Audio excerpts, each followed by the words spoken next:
Hello, today I will guide you on how to fix nightlight not working on Windows 11. If the nightlight feature is not working on your Windows 11 computer, follow these steps to resolve the issue. Step 1. Open Settings. Open the search menu and type Settings. Click on the best match result to open Settings. Step 2. Navigate to Nightlight Settings.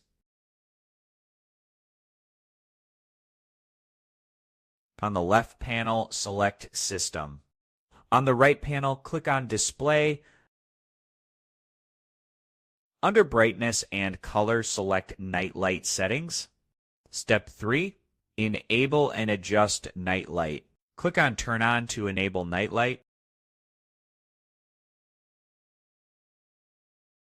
Adjust the strength slider to control brightness. Toggle Schedule Nightlight to On if you want to set specific hours.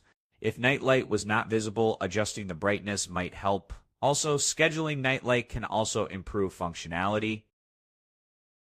That's it for this tutorial. Hope this helps.